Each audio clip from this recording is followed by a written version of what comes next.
ಡೈರೆಕ್ಟರ್ನ female character ಹಾಕೊಂಡಿದ್ದೀರಾ. ಒಂದು ಹುಡುಗಿಗೆ ಮಾತ್ರ ಒಂದು ಹುಡುಗಿದು ಮನಸ್ಥಿತಿ ಅವಳ ಭಾವನೆಗಳನ್ನ ಅರ್ಥ ಮಾಡ್ಕೊಳಕ್ ಸಾಧ್ಯ. ಹುಡುಗಿಯಾಗಿ ಒಂದು ಡೈರೆಕ್ಷನ್ ಮಾಡ್ತೀನಿ ಅಂತ ಹೇಳಿದ್ರೆ ಅವಳಿಗೆ ಬೇರೆ ರೀತಿಯಾಗಿ ಯಾವ್ದು ಪ್ರಾಬ್ಲಮ್ಸ್ಗಳಿರೋದಿಲ್ವಾ? ಹುಡುಗ ನಿಂತ್ಕೊಂಡಾಗ ಅವಳಕ್ಕೆಲ್ಲ ಆಗಲ್ಲ. ಹೀರೋಯಿನ್ ಆಗಕ್ಕೆ ಬರ್ತಾಳೆ ಅಥವಾ ಅವಳು ಆಕ್ಟಿಂಗ್ ಫೀಲ್ಡಲ್ಲಿ ಇದ್ದಾಳೆ ಅಂತ ಹೇಳಿದ್ರೆ ಅವಳನ್ನ ಕೆಲವರು ಜಡ್ಜ್ ಮಾಡ್ತಾರೆ, ಅಂದ್ರೆ ಅವಳ ಕ್ಯಾರೆಕ್ಟರ್ ಸರಿ ಇಲ್ಲ. ಹೆಣ್ಣು ಹುಡುಗಿ ಏನಾರು ಒಂದು ತಗೊಂಡ್ರೆ ಅವಳು ಕಷ್ಟಪಟ್ಟು ತಗೊಂಡಿದ್ದಾಳೆ ಅನ್ನೋದು ತುಂಬಾ ರೇರು. ಏನೋ ಈ ಒಂದು ಓಪೋ ಸಿನಿಮಾದಲ್ಲಿ ನಾನು ಗಮನಿಸ್ದಂಗೆ ಡೈರೆಕ್ಟರ್ನ ಫೀಮೇಲ್ ಕ್ಯಾರೆಕ್ಟರ್ ಹಾಕೊಂಡಿದ್ದೀರಾ ಮತ್ತು ಅಂದ್ರೆ ಅಲ್ಲಿ ಎಲ್ಲೂ ನನಗೆ ಹೀರೋ ಅನ್ನೋದು ಒಂದು ಕಾನ್ಸೆಪ್ಟೇ ಕಾಣಿಸೋದಿಲ್ಲ. ಸೊ ಯಾಕೆ ಈಗ ಯೂಶಲಿ ನಾವುಗಳೇನ್ ಅನ್ಕೊಂತೀವಿ ಹೀರೋ ಅಂತ ಅಂದ್ರೆ ಐ ಮೀನ್ ಡೈರೆಕ್ಟ್ ಅಂದ ತಕ್ಷಣ ನಮಗೆ ಬರೋದು ಮೆನ್. ಸೊ ಬಟ್ ಆದ್ರೆ ಇಲ್ಲಿ ಡಿಫ್ರೆಂಟ್ ಆಗಿ ಒಂದು ಹುಡುಗಿ ಕ್ಯಾರೆಕ್ಟರ್ ಅಲ್ಲಿ ಡೈರೆಕ್ಟರ್ ಒಂದು ಪಾತ್ರವನ್ನ ತೋರಿಸಿದಿರಾ, ಹೇಗೆ? ತುಂಬಾ ಅದ್ಭುತವಾದ ಪ್ರಶ್ನೆ ಕೇಳಿದ್ರೆ. ಏನಂತ ಹೇಳಿದ್ರೆ ಒಂದು ಹುಡುಗಿಗೆ ಮಾತ್ರ ಒಂದು ಹುಡುಗಿದು ಮನಸ್ಥಿತಿ ಅವಳ ಭಾವನೆಗಳನ್ನ ಅರ್ಥ ಮಾಡ್ಕೊಳಕ್ ಸಾಧ್ಯ. ಒಂದು ಹುಡುಗಿ ಅಂತ ಹೇಳಿದ ತಕ್ಷಣ ಅಲ್ಲ ನೀನು ತುಂಬಾ ಚೆನ್ನಾಗಿರೋ ಹುಡುಗಿ ನೀನು ಒಳ್ಳೆ ಹೀರೋಯಿನ್ ಆಗ್ತೀಯಾ ಅಂತ ಹೇಳ್ತಾರೆ. ಯಾಕೆ ಒಂದು ಹೀರೋಯಿನ್ ಯಾಕೆ ಡೈರೆಕ್ಟರ್ ಆಗಬಾರ್ದು? ಅವಳು ಒಂದು ಹುಡುಗಿ ಏನು ಅನುಭವಿಸ್ತಾ ಇದ್ದಾಳೆ ಸಮಾಜದಲ್ಲಿ ಅದನ್ನ ಅವಳು ಎಕ್ಸ್ಪ್ರೆಸ್ ಮಾಡೋದಕ್ಕೆ ಹುಡುಗನ್ಗಿಂತ ಆ ಹುಡುಗಿಯಾಗಿ ಸೂಕ್ತ. ಅದಕ್ಕೆ ನನಗೆ ಅನಿಸ್ದು ಇಲ್ಲ, ಒಂದು ಹುಡುಗಿ ಬರೀ ಹೀರೋಯಿನ್ ಅಲ್ಲ, ಒಬ್ಳು ಡೈರೆಕ್ಟರ್ ಆಗಿ ಒಂದು ಹುಡುಗಿ ಮನಸ್ಥಿತನ ಹೇಗೆ ಅವಳು ಹೇಗೆಲ್ಲ ಒದ್ದಾಡ್ತಾ ಇದ್ದಾಳೆ ಅದನ್ನ ಸೂಕ್ತವಾಗಿ ಹೇಳೋದಕ್ಕೆ ಅವಳು ಬಿಟ್ಟು ಬೇರೆ ಸಾಧ್ಯ ಇಲ್ಲ, ಒಂದು ಹುಡುಗನ ಕೇಳಿ ಸಾಧ್ಯ ಇಲ್ಲ. ಅದಕ್ಕೆ ನಾನು ಇದನ್ನ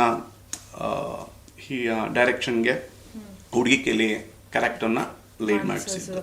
ಈಗ ಹಂಗಾದ್ರೆ ಹುಡುಗಿಯಾಗಿ ಒಂದು ಡೈರೆಕ್ಷನ್ ಮಾಡ್ತೀನಿ ಅಂತ ಹೇಳಿದ್ರೆ ಅವಳಿಗೆ ಬೇರೆ ರೀತಿಯಾಗಿ ಯಾವ್ದು ಪ್ರಾಬ್ಲಮ್ಸ್ಗಳಿರೋದಿಲ್ವಾ? ನೋಡಿ, ಹುಡುಗ ಕೂಡ ಒಬ್ಬ ಡೈರೆಕ್ಟರ್ ಆಗ್ತೀನಿ ಅಂದ್ರೆ ಒಂದು 15-16 ವರ್ಷ ಸರ್ಕಲ್ ಪೆಟಲ್ ಮಾಡಲೇಬೇಕು. ಇನ್ನು ಹುಡುಗಿ ಅಂತ ಹೇಳಿದಾಗ ಎರಡು ತರ ಬರುತ್ತೆ. ಒಂದು ಹುಡುಗಿ ಅಂತ ಅಂದಾಗ ಲೈಟ್ ಆಗಿ ಆಗುತ್ತಾ, ಈಗ ನಾವೇನೇ ಹೇಳ್ಬೋದು ಸಮಾಜದಲ್ಲಿ ಸಮಾನತೆ ಈಕ್ವಾಲಿಟಿ ಅಂತ ಏನೇ ಮಾತಾಡಿದ್ರು ಈಗಲೂ ಕೆಲವೊಂದು ವಿಷಯದಲ್ಲಿ ಹುಡುಗ ನಿಂತ್ಕೊಂಡಾಗ ಅವಳಕ್ಕೆಲ್ಲ ಆಗಲ್ಲ, ಹುಡುಗ ಮಾಡ್ತಾನೆ. ಸೊ ಈ ಒಂದು ಮನಸ್ಥಿತಿ ನಮ್ಮ ಜನರಲ್ಲಿ ಇನ್ನೂ ತುಂಬಿದೆ. ಇನ್ನು ಮೇ ಬಿ ಅದು ಇಷ್ಟು ಬೇಗ ಎಲ್ಲ ಹೋಗಕ್ ಸಾಧ್ಯ ಇಲ್ಲ, ಇನ್ನೂ ಅದು ತುಂಬಾ ದಿನಗಳಿದ್ದೇ ಇರುತ್ತೆ, ಇಲ್ಲ ವರ್ಷಗಳಿರುತ್ತೆ. ನನಗೇನು ಅನ್ನಿಸ್ತಾ ಅಂತಂದ್ರೆ ಒಂದು ಹುಡುಗಿ ನಾನು ಹೀರೋಯಿನ್ ಅಲ್ಲ, ನಾ ಡೈರೆಕ್ಷನ್ ಆಗ್ತೀನಿ ಅಂದಾಗ ಎಂಟೈರ್ ಒಂದು ಟೀಮ್ ಕಟ್ಟಬೇಕು, ಫೈನಾನ್ಷಿಯಲಿ ರೆಡಿ ಆಗಬೇಕು, ಆಕ್ಟರ್ಸ್ ಯಾರ್ಯಾರು ಅಂತ ಅದನ್ನ ಹುಡುಕ್ಬೇಕು. ಅದು ತುಂಬಾ ಲಾಂಗ್ ಪ್ರೋಸೆಸ್ ಇದು. ಸೊ ಅದನ್ನ ಕ್ಯಾರಿ ಮಾಡೋ ಕೆಪಾಸಿಟಿ ಹೆಣ್ಮಕ್ಳಿಗೆ ಖಂಡಿತ ಇದ್ದೇ ಇರುತ್ತೆ. ಬಟ್ ಅವಕಾಶಗಳು ಅಷ್ಟು ಈಸಿಯಾಗಿ ಸಿಗಲ್ಲ. ಸೊ ಅವಕಾಶಗಳನ್ನ ಹುಡ್ಕೊಂಡು ಹೋದಾಗ ಹೇಗೆಲ್ಲ ಸ್ಟ್ರಗಲ್ ಮಾಡ್ತಾರೆ ಅನ್ನೋದೇ ಈ ಹೋಪ್ ಸಿನಿಮಾದಲ್ಲಿ ಇರುವಂತದ್ದು. ಇನ್ನೊಂದು ನಾನು ಈ ಪ್ರಶ್ನೆ ಕೇಳಲೇಬೇಕು. ಇವಾಗ ಹೀರೋಯಿನ್ ಆಗ್ತೀನಿ ಅಂತ ಹಳ್ಳಿಯಿಂದನೋ ಮತ್ತೊಂದು ಊರಿಂದನೋ ಬರ್ತಾರೆ. ಆದ್ರೆ ಈಗಲೂ ಕೂಡ ಇದೆ, ಬಟ್ ನಾನು ಇಲ್ಲ ಅಂತ ಹೇಳೋದಿಲ್ಲ. ಮುಂಚೆ ತುಂಬಾ ಇತ್ತು, ಇವಾಗ ಕಮ್ಮಿ ಆಗಿದೆ. ಹೀರೋಯಿನ್ ಆಗಕ್ ಬರ್ತಾಳೆ ಅಥವಾ ಅವಳು ಆಕ್ಟಿಂಗ್ ಫೀಲ್ಡ್ ಅಲ್ಲಿ ಇದ್ದಾಳೆ ಅಂತ ಹೇಳಿದ್ರೆ ಅವಳನ್ನ ಕೆಲವರು ಜಡ್ಜ್ ಮಾಡ್ತಾರೆ, ಅಂದ್ರೆ ಅವಳ ಕ್ಯಾರೆಕ್ಟರ್ ಸರಿ ಇಲ್ಲ, ಬಿಡು ಅವಳು ಏನ್ ಮಾಡಕ್ಕೂ ರೆಡಿ ಇರ್ತಾಳೆ, ಸೊ ಹಾಗಾಗಿ ಆಕ್ಟಿಂಗ್ ಬಂದಿದ್ದಾಳೆ ಅಥವಾ ಹೀರೋಯಿನ್ ಆಗಿದ್ದಾಳೆ, ಆ ರೀತಿಯಾಗೆಲ್ಲ ಬಹಳಷ್ಟು ಈ ಒಂದು ಮಾತುಗಳು ಇದ್ದೇ ಇರುತ್ತೆ. ಸೊ ಇದ್ರ ಬಗ್ಗೆ ಏನು ಹೇಳ್ತೀರಾ?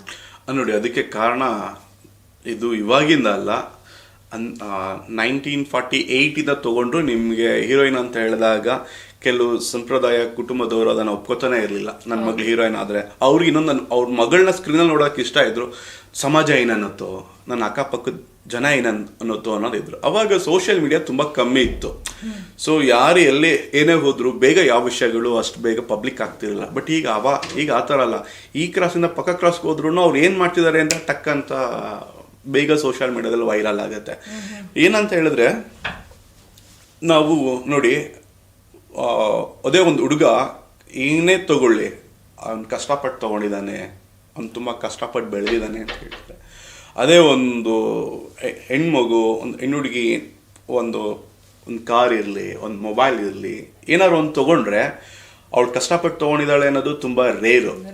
ಏನೋ ಗಿಫ್ಟ್ ಯಾರೋ ಕೊಡ್ಸಿದ್ದಾರೆ, ಏನೋ ಆಗಿದೆ. ಸೊ ಈ ತರ ಮೈಂಡ್ ಸೆಟ್ ಬಂದಿದೆ. ಕಾರಣ ಏನಂತಂದ್ರೆ 10ರಲ್ಲಿ ಯಾವುದೋ 1-2 ಕೆಲವು ಎಕ್ಸಾಂಪಲ್ಸ್ ನಾನು ನೋಡಿ 10 ಹಾಗೆಯನ್ನ ಒಂದು ಅಕ್ಸೆಪ್ಟ್ ಮಾಡೋ ಮನೋಭಾವನೆ ನಮ್ಮ ಜನ ಬಂದಿದ್ದಾರೆ.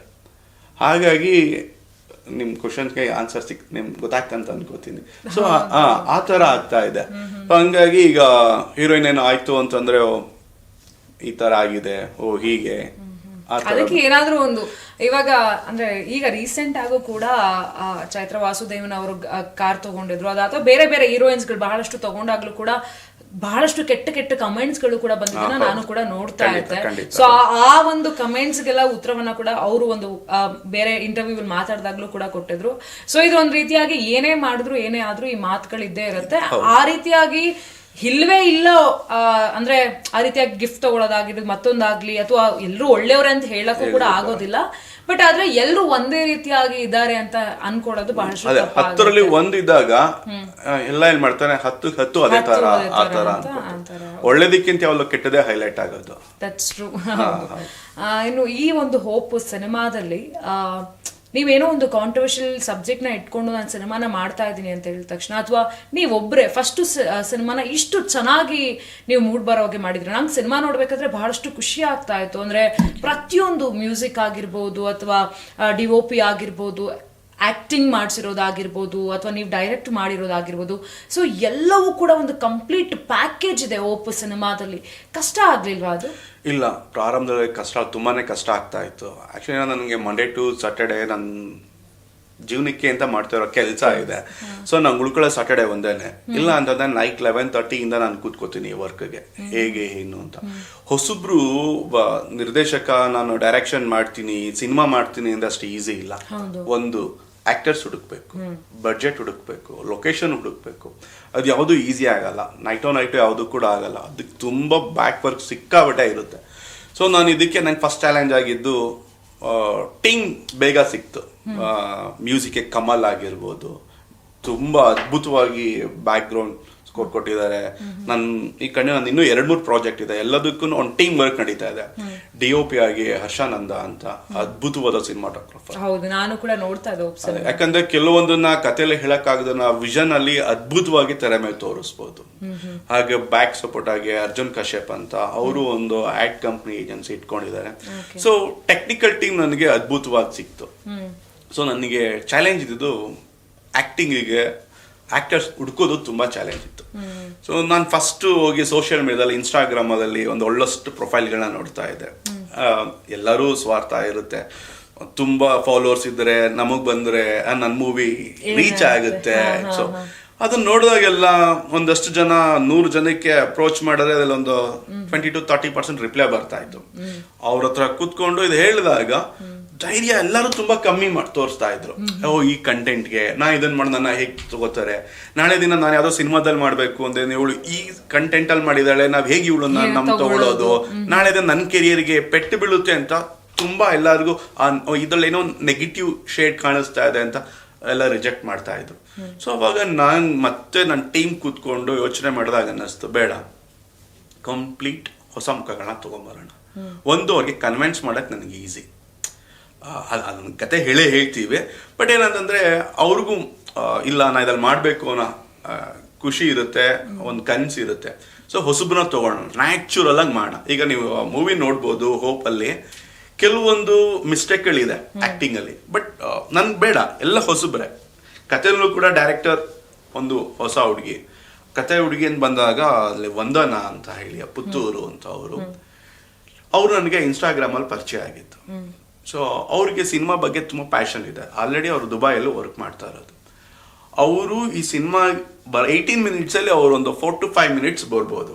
ಅವರು ಇದಕ್ಕೋಸ್ಕರ ದುಬೈಯಿಂದ ಟ್ರಾವೆಲ್ ಇಲ್ಲಿಗೆ ಬಂದು ಮೈಸೂರು ಸ್ಟೇ ಆಗಿ ಫಸ್ಟ್ ಟೈಮ್ ಅವರು ಕ್ಯಾಮ್ರಾನ ಫೇಸ್ ಮಾಡ್ತಾ ಇದ್ದಿದ್ದು.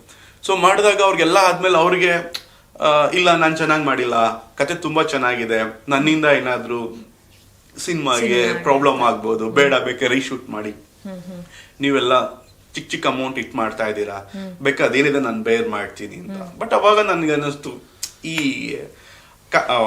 ನೋಡಿ ನನಗೆ ಕಮಿಟ್ಮೆಂಟ್ ಅಂತಾನೆ ಆ ವರ್ಡ್ ಬಂದ್ಬಿಡುತ್ತೆ. ಅದರಲ್ಲಿ ಆಸಕ್ತಿ, ಅದ್ರಲ್ಲಿ ಇನ್ವಾಲ್ವ್ಮೆಂಟ್ ಇದೆಯಲ್ಲ, ಅದು ನಂಗೆ ತುಂಬಾ ಇಷ್ಟ ಆಯ್ತು. ಇಲ್ಲ ಹೀಗೇಗಿದೆ ಹಾಗೆ ಆ ಪ್ರೋಸೆಸ್ ಹಾಗೆ ಹೋಗ್ಲಿ ಅಂತ.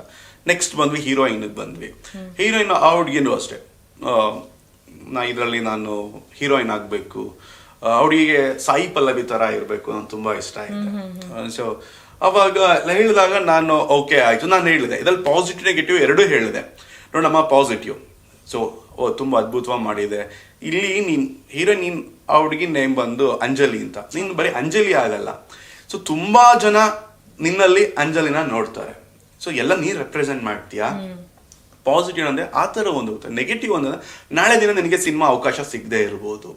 ಈ ಥರ ಆದಾಗ ಈ ಕಂಟೆಂಟ್ ಮಾಡಿರೋಣ ನಾ ಹೇಗೆ ಮಾಡೋದು ಅಂತ. ಆಮೇಲೆ ನೀ ಇದು ಮಾಡಿದ್ಮೇಲೆ ನೆಕ್ಸ್ಟ್ ನೀ ಯಾವ ಸಿನಿಮಾದಲ್ಲಿ ಬೋಲ್ಡ್ ಸೀನ್ ಆಗಿರ್ಬೋದು, ಎಕ್ಸ್ಪೋಸ್ ಆ ಥರ ಯಾವುದು ನೀನು ಮಾಡೋದಕ್ಕಾಗಲ್ಲ. ಮತ್ತೆ ಅವಾಗ ಪ್ರೀವಿಯಸ್ ಸಬ್ಜೆಕ್ಟ್ಗೆ ನಿನ್ನ ರಿಲೇಟ್ ಮಾಡಿ ಹೇಳ್ತಾರೆ, ಓದಲ್ ಮಾಡೋದ್ರ ತಕ್ಷಣ ಹೀಗಾಗುತ್ತೆ. ಸೊ ಈ ಥರ ಚಾಲೆಂಜಸ್ ಇರುತ್ತೆ. ಸೊ ಇದಕ್ಕೆಲ್ಲ ನಿಮ್ಗೆ ಒಪ್ಪಿಗೆ ಅಂತಿದ್ರೆ ನಾವು ಖಂಡಿತ ಮಾಡೋಣ. ಅವ್ರಿಗೆ ಇಲ್ಲ ಸರ್ ನಾನು ಇದು ಒಂದೇ ಸಿನಿಮಾ ಮಾಡಿ ನಂಗೆ ಸ್ಟಾಪ್ ಆಯ್ತು ತೊಂದರೆ ಇಲ್ಲ. ಸೊ ನನ್ನಿಂದ ಒಂದಷ್ಟು ಜನಕ್ಕೆ ಮೆಸೇಜ್ ಹೋಗುತ್ತಾ ತೊಂದರೆ ಇಲ್ಲ ನಾನು ಖುಷಿಯಿಂದ ಮಾಡ್ತೀನಿ ಅಂತ ಹೇಳಿ ಅವ್ರು. ಸೊ ಈ ಥರ ಒಂದೊಂದು ಒಬ್ಬೊಬ್ಬರನ್ನು ತಗೊಂಡು ಹಾರಿಸಿ ನಾವು ಶೂಟ್ ಮಾಡೋ ಅಷ್ಟೊತ್ತಿಗೆ ಆಲ್ಮೋಸ್ಟ್ ನಮಗೆ 2 months ತೊಗೊಂಡಿದ್ದೀನಿ. ಸೊ ಎವ್ರಿ ವೀಕೆಂಡ್ ಸಂಡೇ ಮಾತ್ರ ಪ್ಲಾನ್ ಮಾಡ್ತಿದ್ವಿ. ಸಂಡೇ ಮಾರ್ನಿಂಗ್ ಇಂದ ನೈಟ್ ತನಕ ಏನಾಗುತ್ತೆ ಶೂಟ್, ನೆಕ್ಸ್ಟ್ ಕ್ಲೋಸ್, ಮತ್ತೆ ನೆಕ್ಸ್ಟ್ 10 days 15 days ಮತ್ತೆ ಯಾಕಂದ್ರೆ ನನಗೆ ರಜಾ ಸಿಗಲ್ಲ, ಈ ತರ ಮಾಡ್ಬೇಕು. ಸೊ ಪ್ರತಿ ಸಲ ಈ ತರ ಅನ್ಕೊಂಡಾಗ ಇದು ತುಂಬಾ ಲಾಂಗ್ ಪ್ರೋಸೆಸ್ ಆಯ್ತು. ಸೊ ಶೂಟ್ ಎಲ್ಲ ಮುಗಿಸಿ ಮಾಡೋ ತನಕ ನನಗೆ ಇದನ್ನ ಯೂಟ್ಯೂಬ್ ಚಾನಲ್ ತಗೊಂಬರೋ ತನಕ ಆಲ್ಮೋಸ್ಟ್ 1.5 year ಟೈಮ್ ತಗೊಂತು. ಆ 1.5 years ಸ್ಟ್ರಗಲ್ ಇವತ್ತು ಸ್ಕ್ರೀನ್ ಮೇಲೆ ನೋಡ್ತಾ ಇದ್ದೀವಿ. ನೀವು ಸಣ್ಣ ಆಗ್ಬೇಕಲ್ವಾ, ಅದು ಒಂದು ಉತ್ತಮ ಆಹಾರದಿಂದ ಸಣ್ಣ ಆಗ್ಬೇಕಲ್ವಾ. ಪ್ರತಿದಿನ ನಮ್ಮ ಜೀನಿ ಸ್ಲಿಮ್ ನ ಯೂಸ್ ಮಾಡಿ ಯಾವುದೇ ಸೈಡ್ ಎಫೆಕ್ಟ್ ಇಲ್ದಂಗೆ ನೀವು ಸಣ್ಣ ಆಗ್ತೀರಾ.